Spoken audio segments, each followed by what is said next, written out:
Bonjour à toutes et à tous et bienvenue dans cette nouvelle explication linéaire consacrée à la mort de Manon. C'est un texte, vous l'avez compris, qui est tiré de Manon Lescaut de l'abbé Prévost et dont j'ai fait le découpage moi-même.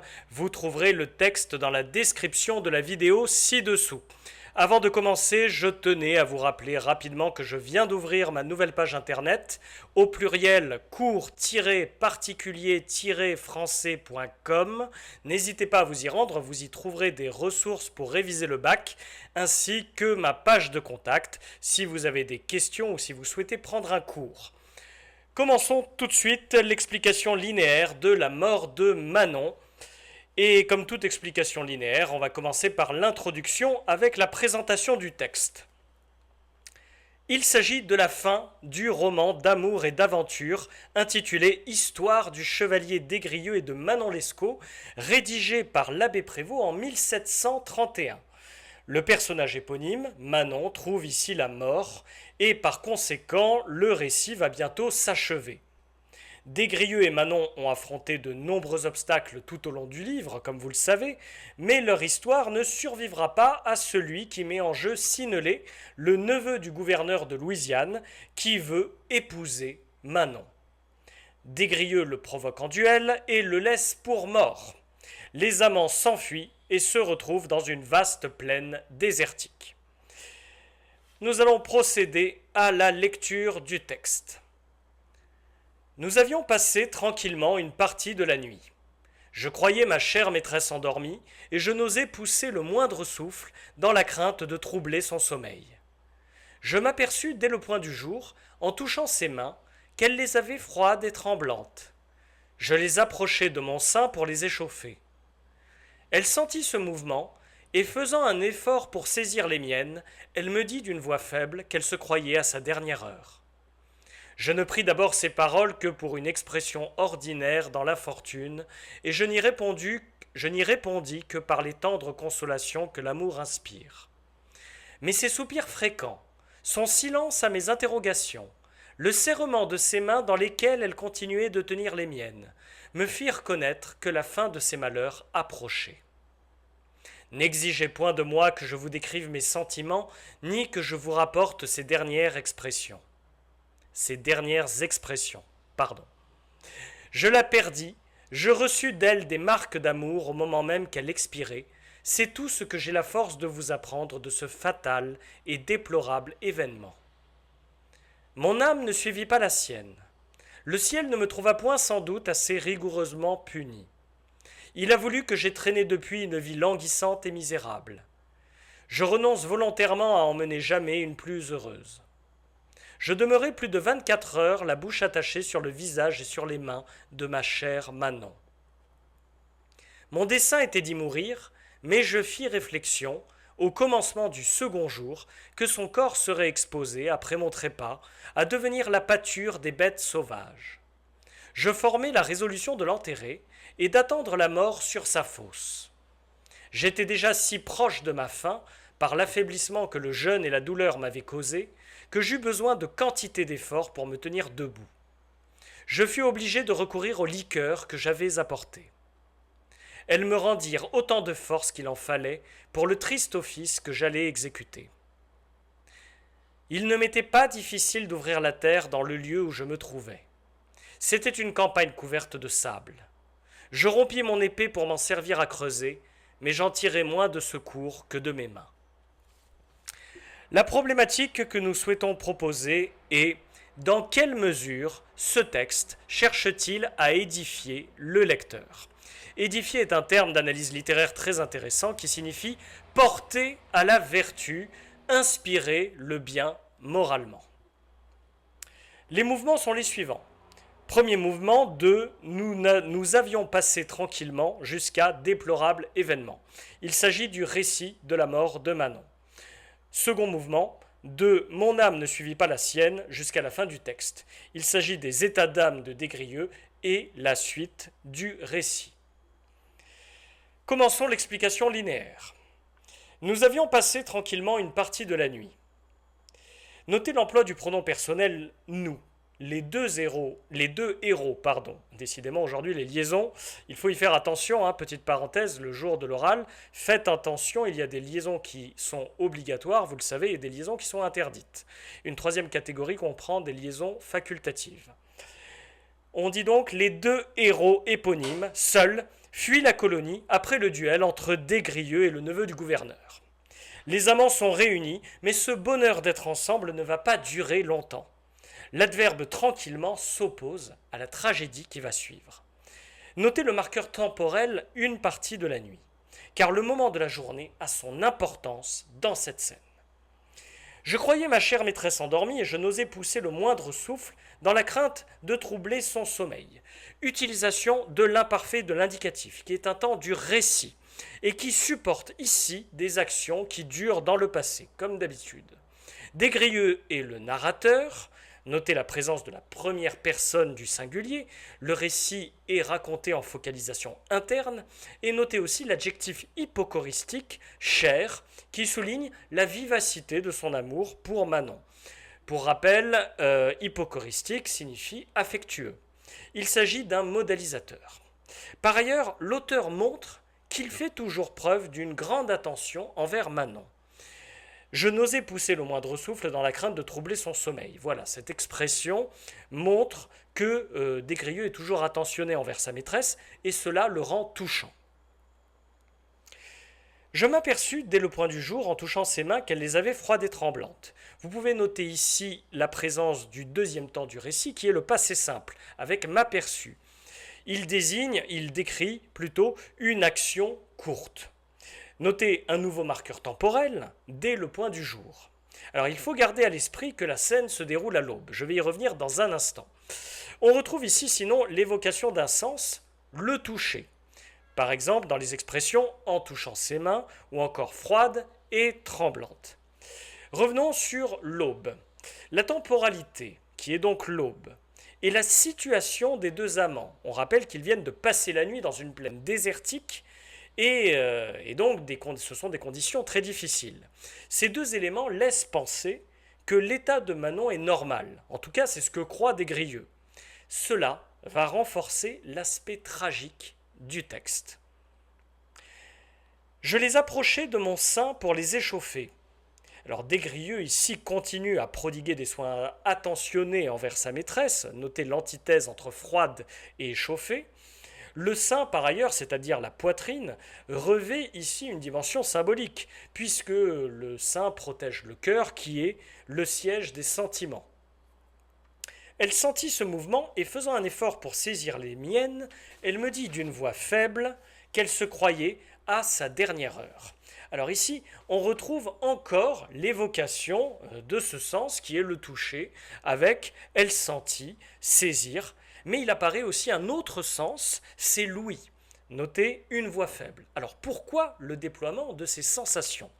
Eh bien, Manon va mourir, comme elle l'annonce à la fin de cette phrase. Alors, le trépas est, de façon générale, une expérience immédiate, brutale, qui aplatit la densité du rapport que l'homme entretient avec son environnement. Lorsque l'homme est confronté à la mort, il ne peut plus penser, raisonner, dialoguer, réfléchir, etc. Il ne vit plus l'instant qu'au travers de ses perceptions sensorielles. En ce sens, il s'agit d'une forme d'immédiateté, la sphère intellectuelle se tait et les sens s'ouvrent. L'abbé Prévost veut donc nous ramener à cette simplicité du vécu de l'expérience de la mort. Alors voilà, ce que je veux dire ici, c'est que lorsque vous assistez, lorsque l'on assiste à la mort de quelqu'un, ou lorsque une personne meurt, eh bien que ce soit la personne qui assiste ou la personne qui meurt, elle ne réfléchit plus, son intellectuel s'éteint, elle n'appréhende plus la réalité que par des réactions instinctives, que par des perceptions sensorielles. Et donc, selon moi ici, l'évocation des sens, c'est une façon pour l'abbé Prévost de nous ramener à cette immédiateté de l'expérience de la mort. Je ne pris d'abord ces paroles que pour une expression ordinaire dans l'infortune, et je n'y répondis que par les tendres consolations que l'amour inspire. Alors ici, il faut noter une figure de style, l'euphémisme, se croyait à sa dernière heure.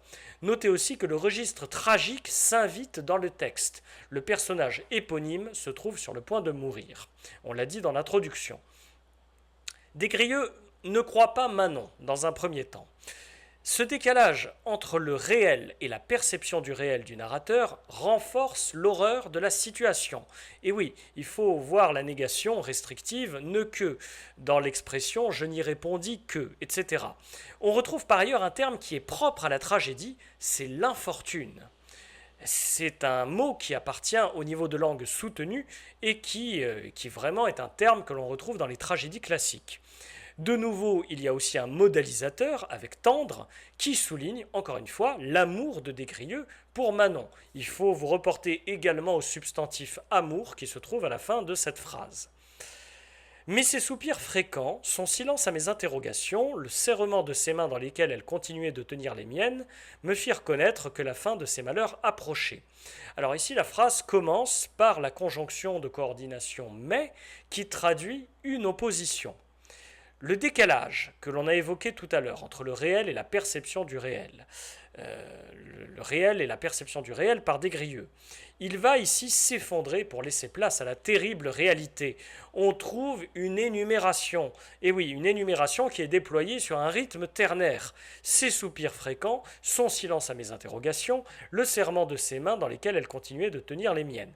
Alors cette énumération, elle fait encore référence au sens de l'ouïe, avec soupir, silence, et aussi du toucher, avec serrement. On retrouve une description caractéristique d'une personne qui est sur le point de mourir. N'exigez point de moi que je vous décrive mes sentiments, ni que je vous rapporte ces dernières expressions. Alors, avant de passer à cette phrase, j'ai oublié, il y a un autre euphémisme, c'est la fin de ces malheurs approchés. Le narrateur interrompt ici son récit pour s'adresser à son auditeur, je vous rappelle que c'est le marquis de Renoncourt, quand il emploie l'impératif présent, n'exigez point. Alors, cette interruption du récit et sa tournure négative, avec ne, ni, elles épargnent au lecteur une description précise d'une expérience émotionnelle qui est universelle, la mort. Tout le monde se confronte un jour à l'expérience de la mort d'un proche. Tout le monde en conserve une mémoire affective. Choisir de ne rien développer, comme le fait l'abbé Prévost, c'est donner de la force à la scène en la rendant suggestive. Le lecteur, en effet, va remplir le vide descriptif avec ses propres souvenirs émotionnels. Et donc, il va s'impliquer davantage dans la situation et il va s'identifier encore plus à Desgrieux. Alors ça, c'est une première explication. Autre chose qui peut expliquer la retenue de l'abbé Prévost dans le développement de cette description de la mort de Manon, c'est que on a déjà dit, le registre tragique est très présent dans cette scène. Or, si vous vous souvenez bien, dans les tragédies classiques du XVIIe siècle, au nom du principe de bienséance, les personnages ne meurent jamais sur scène. Ils meurent toujours en coulisses. Leur mort est annoncée par un personnage qui raconte les circonstances de leur disparition. Alors ici, c'est peut-être un clin d'œil à la tragédie classique avec cette retenue dans l'évocation de la mort de Manon. Et ça renforcerait le lien donc entre cet extrait et le genre de la tragédie classique. Je la perdis, je reçus d'elle des marques d'amour au moment même qu'elle expirait, c'est tout ce que j'ai la force de vous apprendre de ce fatal et déplorable événement. Alors la mort ici, elle est brutale et rapide, comme le traduit la parataxe, je la perdis, je reçus d'elle. On retrouve le vocabulaire de la mort avec expirer. On a aussi encore un mot qui appartient au champ lexical de la tragédie, c'est fatal. Le personnage éponyme vient de mourir, il s'agit du point d'orgue du récit. Deuxième mouvement. Mon âme ne suivit pas la sienne, le ciel ne me trouva point assez rigoureusement puni. La première phrase que je viens de lire, mon âme ne suivit pas la sienne, eh bien elle peut donner à surprendre, ce qui est renforcé par sa longueur très courte. Dans les plus grandes tragédies classiques, en effet, le héros ou l'héroïne suit généralement son amant dans la mort. On va en reparler dans un petit instant. Mais ce n'est pas le cas de Des Grieux. Alors par contre, comme dans toute tragédie, en revanche, une puissance supérieure et transcendante s'intègre au personnel narratif de l'histoire pour porter la responsabilité de la situation. Ici, cette entité, elle est nommée, c'est le ciel. Il a voulu que j'aie traîné depuis une vie languissante et misérable. Alors, rappelez-vous, donc Des Grieux raconte son histoire au marquis de Renoncourt. Il y a donc une période qui s'est écoulée entre le moment de la mort de Manon et le moment où il raconte sa mort au marquis. Donc ici, on peut voir que pendant cette période, Des Grieux, en bon chrétien, a procédé à un examen de conscience. Le fait de s'écarter du droit chemin pour vivre une aventure aventureuse et passionnée avec Manon au début du roman trouve ici une punition divine. Les adjectifs languissante et misérable nous indiquent que le texte se teinte à présent d'une couleur pathétique. L'utilisation du passé composé, par ailleurs, notez-la bien, elle montre que nous sommes sortis du récit. Il s'agit ici de mettre en avant un bilan, c'est une des fonctions du passé composé en français. Phrase suivante, je renonce volontairement à en mener jamais une plus heureuse. Alors ici, le présent d'énonciation, je renonce, il fait référence à un choix de Des Grieux qui accepte sa punition. Le chevalier retrouve une certaine noblesse dans la mesure où il conforme sa vie à des principes moraux et non plus à ceux du plaisir. Il y a ici, d'ailleurs, il faut le noter, une prolepse. Alors la prolepse, c'est, vous vous rappelez, dans un récit, quand le narrateur il anticipe sur les événements à venir. Eh bien, c'est ce qui se passe ici. Des Grieux interrompt le récit de la mort de Manon pour faire un saut en avant dans l'histoire. Donc c'est une anticipation que l'on appelle aussi prolepse.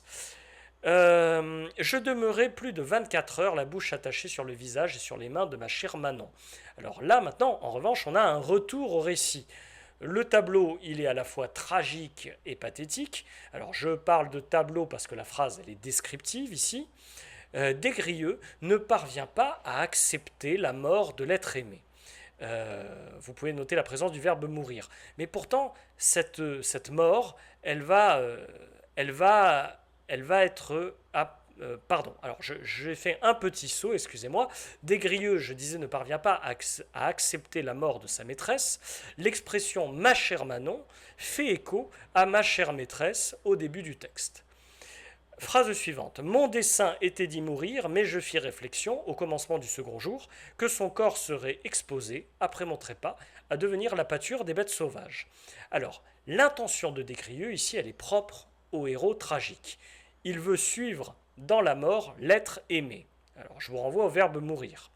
Pourtant, cette mort va être encore retardée.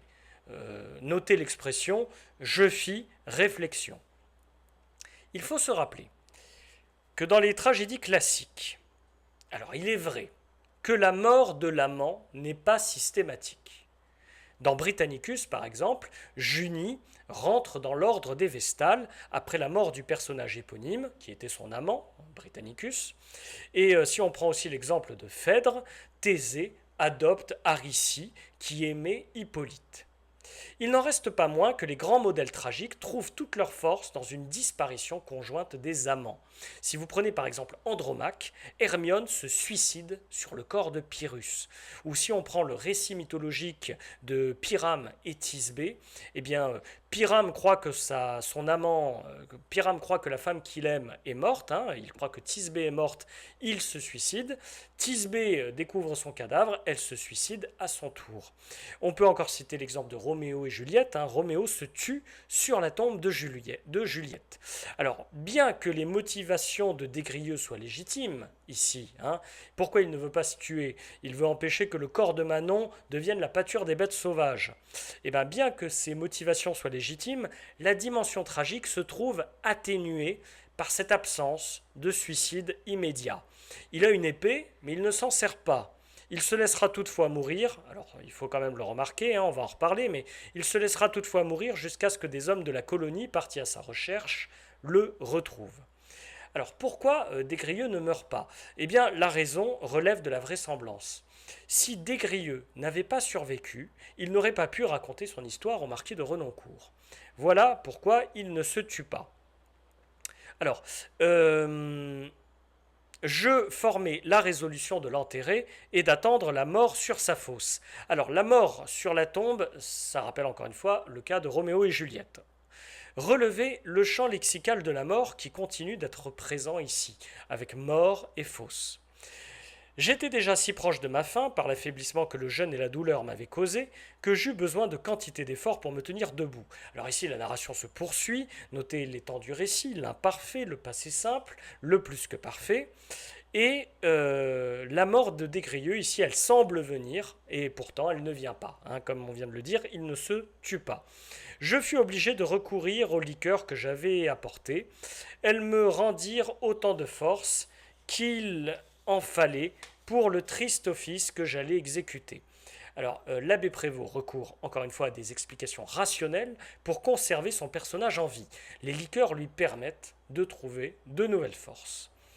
Il ne m'était pas difficile d'ouvrir la terre dans le lieu où je me trouvais. Alors, l'amant, il est ici obligé d'enterrer sa maîtresse. Les effets pathétiques s'expriment encore avec force. Le lecteur ressent une grande pitié pour Des-Grieux et il ressent même de la compassion. Notez que depuis le début du texte, les phrases sont globalement courtes, c'est ce qu'on appelle le style coupé, et cette simplicité syntaxique, elle est gage d'efficacité. Le lecteur a en effet un rapport plus immédiat aux événements et il est plus facilement ému. Par ailleurs, je voudrais vous signaler que la sobriété dans l'écriture, l'écriture simple, dépourvue d'artifice, c'est une caractéristique du classicisme, encore une fois. Donc on peut souligner le lien ici encore avec la tragédie classique. C'était une campagne couverte de sable, je rompis mon épée pour m'en servir à creuser, mais j'en tirais moins de secours que de mes mains. Alors ici, vous avez une mention du décor qui est très intéressante, donc c'est un indicateur spatial. Le cadre désertique possède une dimension symbolique. Alors pourquoi? Cette campagne, qui est dénuée d'arbres et couverte de sable, c'est un lieu stérile.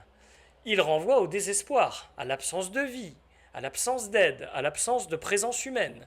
Alors l'amour de Des-Grieux, justement, l'amour de Des-Grieux pour Manon, c'est un échec. Enfin, l'amour, la relation de Des-Grieux avec Manon, c'est un échec. C'est donc une expérience stérile. Voilà le lien symbolique entre le décor et la relation donc de Des-Grieux et Manon. Des-Grieux rompt son épée. Alors la symbolique ici, elle est également forte, puisque en amant désespéré, il aurait pu s'en servir pour se tuer, on l'a déjà dit. Il ne l'a pas fait. Par ailleurs, l'épée renvoie à la noblesse, au statut social de Des-Grieux, qui, ce statut, il l'a dégradé lorsqu'il a commencé à vivre de façon marginale avec Manon. Il l'a dégradé donc tout au long du roman. Cette scission représente donc le destin chaotique de Des-Grieux, cette échéance, qui trouve un point d'orgue, on l'a dit, avec la mort de sa maîtresse. Passons maintenant à la conclusion. Alors, pourquoi ce texte cherche-t-il à édifier le lecteur? Pourquoi peut-on dire que ce texte cherche à édifier le lecteur? Eh bien, ce texte, il est tragique, il est pathétique. Il met en scène la mort du personnage principal, en présence de son amant qui est impuissant. Des-Grieux a sacrifié son honneur, sa carrière, ses ressources pour Manon, car il l'a aimée éperdument. Eh bien, tous ces efforts se sont finalement soldés par un échec. Les personnages, ils n'ont connu que peu de moments de bonheur et de tranquillité. Les thèmes de la mort, l'horreur de la disparition de Manon, ou encore la pitié que l'on ressent pour Des-Grieux, et le thème du destin impitoyable, il souligne l'aspect tragique de la scène. Celle-ci est également teintée d'une dimension pathétique. On ressent de la compassion pour le chevalier. Donc, cette forte couleur tragique qui rappelle les tragédies classiques, ça montre que l'abbé Prévost veut édifier son lecteur. Parce que dans les tragédies classiques, pensez bien à une chose, le dramaturge livre au spectateur le spectacle du mal, un personnage qui ne fait pas les bons choix et qui se trouve donc puni par les dieux. Parce que précisément, il s'est écarté de valeurs morales. C'est donc une leçon, la tragédie classique. Et bien ici, c'est aussi une leçon. On a assisté au conflit intérieur de Desgrieux qui hésitait entre suivre sa passion pour Manon et qui était en même temps rappelé par la raison à travers des personnages comme Thiberge et son père. On a assisté à ce conflit intérieur. Mais malgré tout, Desgrieux, il a choisi de suivre Manon, il a choisi de faire sa vie avec Manon. Rappelez-vous aussi que dans l'avis au lecteur, au début du roman, l'abbé Prévost souligne que son roman, c'est un traité d'instruction. C'est un traité d'instruction morale. Il a pour but d'instruire les mœurs. Donc, instruire les mœurs, ça veut dire quoi? Ça veut dire donner une leçon. Et donc, donner une leçon, c'est souligner ce qui est bien et souligner ce qui est mal. Donc, voilà, nous avons répondu à la problématique.